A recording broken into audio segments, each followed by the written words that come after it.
warahmatullahi wabarakatuh.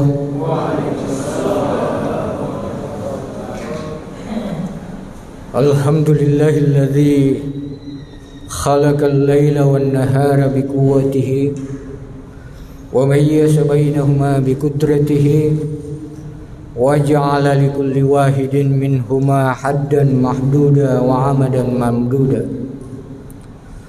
Ashhadu an la ilaha illallah wahdahu la syarika lah wa ashhadu anna Muhammadan abduhu wa rasuluh. Allahumma salli wa sallim ala sayyidina Muhammad wa ala alihi wa sahbihi ajma'in. Bapak-bapak, ibu-ibu, hadirin hadirat jamaah Isya dan Tarwih yang dimuliakan Allah. Manusia terdiri dari jasmania dan ruhania. Itu berarti bahwa setiap orang bisa menangkap pesan-pesan yang bersifat material juga yang bersifat spiritual. Kalau satu di antara unsur jasmani dan rohani itu kita lalaikan, akan melahirkan manusia yang tidak seimbang. Contoh yang menjadi keluhan oleh orang-orang di dunia modern sekarang ini, banyak lahir orang cerdas, orang pintar, tetapi lupa mengisi rohaninya, sehingga dia tidak mengalami keseimbangan dalam hidupnya. Karena itu, seorang sarjana pasti bisa menangkap tentang keteraturan alam, tetapi juga dituntut untuk menyadari bahwa di balik keteraturan alam itu ada sang pencipta keteraturan. Dialah Allah. Karena itu akan lahir sarjana yang bertuhan. Seorang dokter akan dengan mudah memahami, mengetahui gejala-gejala penyakit pasiennya. Tetapi dia juga dituntut untuk memiliki nurani kemanusiaan. Seorang ahli hukum tidak hanya terampil dalam memasang pasal-pasal untuk memenangkan perkara yang dia tangani, tetapi dia juga dituntut untuk menyadari isyarat-isyarat keadilan yang ada di dalamnya. Kesimpulannya adalah dalam hidup dibutuhkan keseimbangan antara jasmania dan rohania.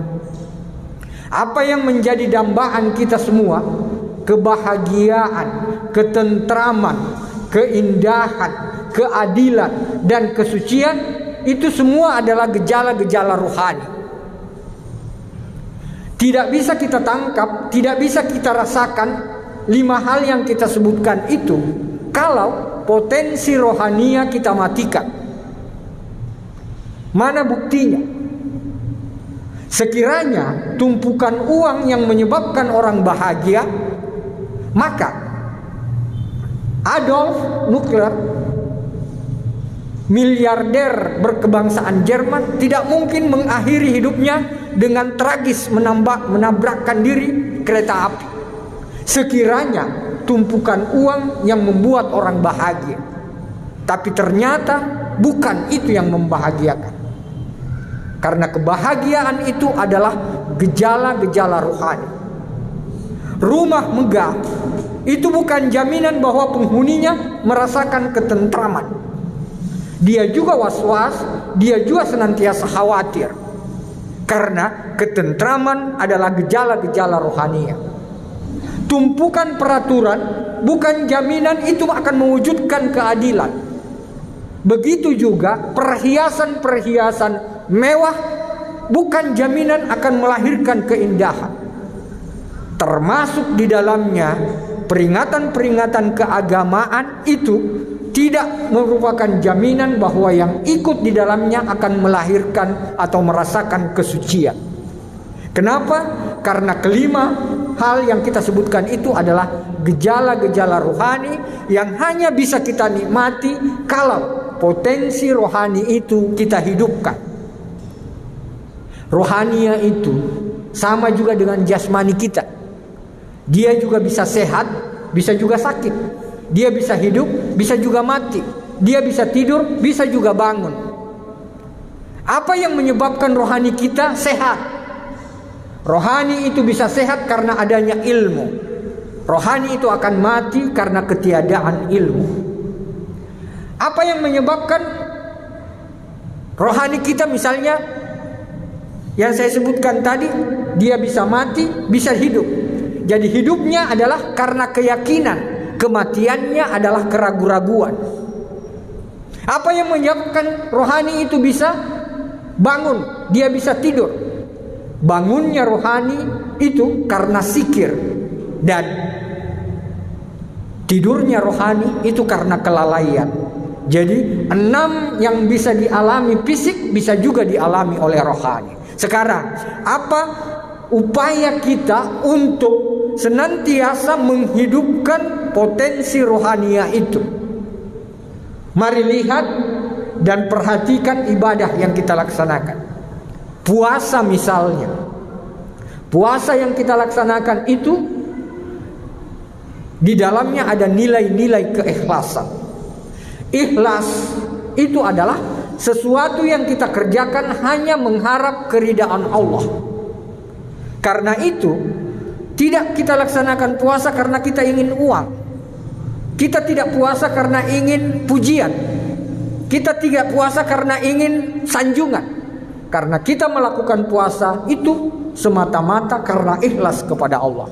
Maka puasa dengan nilai keikhlasan semakin mengukuhkan prinsip hidup seorang muslim. Apa itu? Waridwanun minallah akbar. Keridaan Allah itu di atas segala-galanya.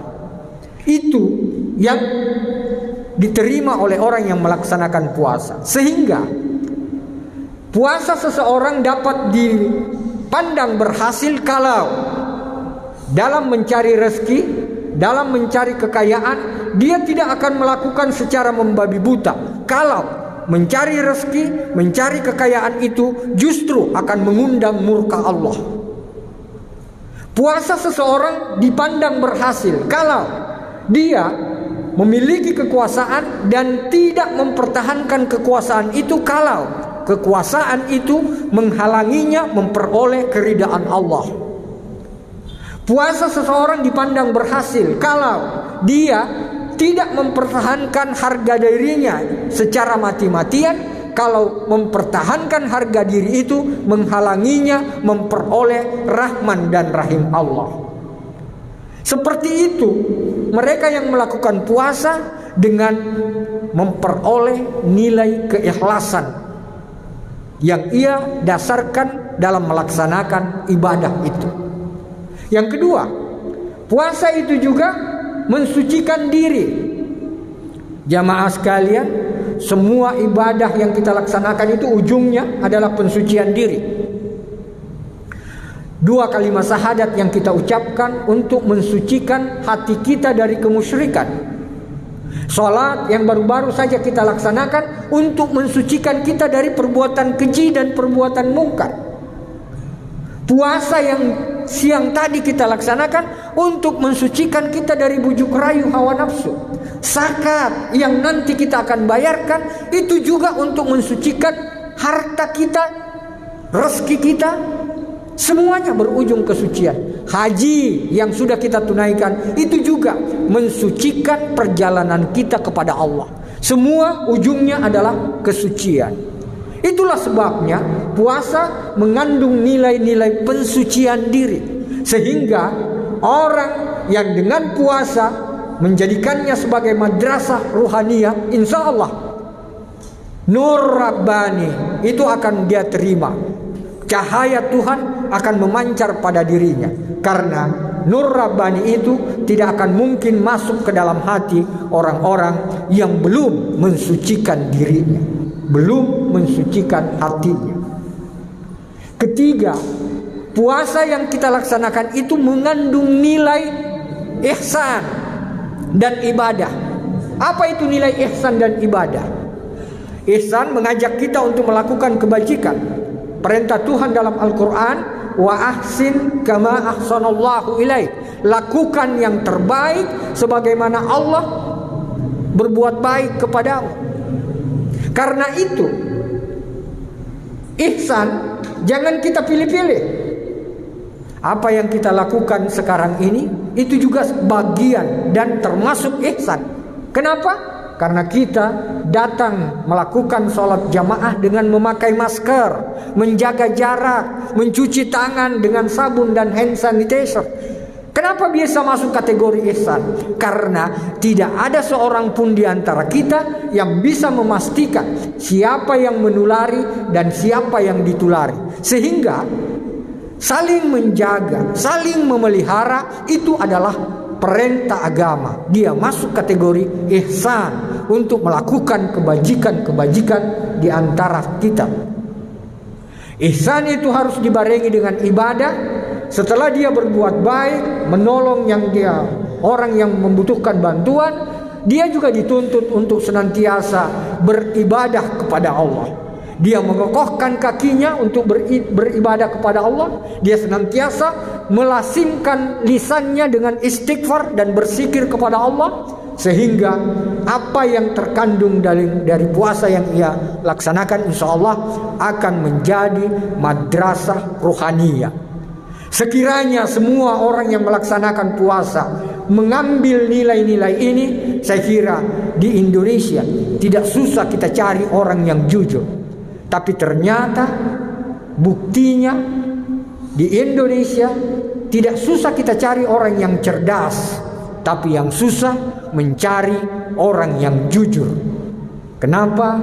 Karena nilai-nilai dari peribadatan yang dilaksanakan itu belum terambil secara menyeluruh.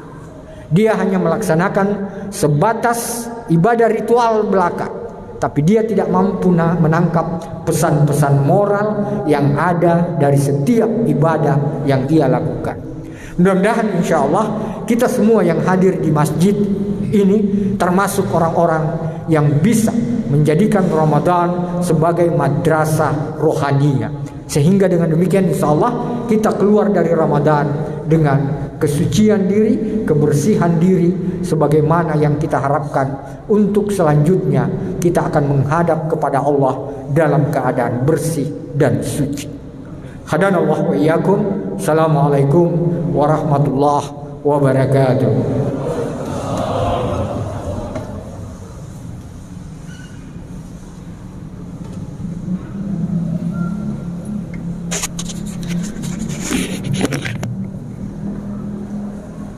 الصلاة جامعة الصلاة عليك جامعة رحمكم الله. الصلاة عليك الله.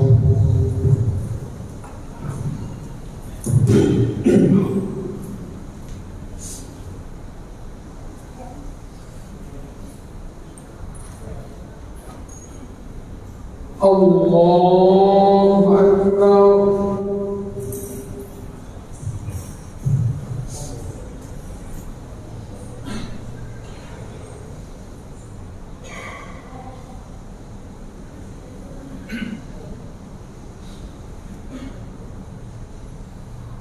بسم الله الرحمن الرحيم.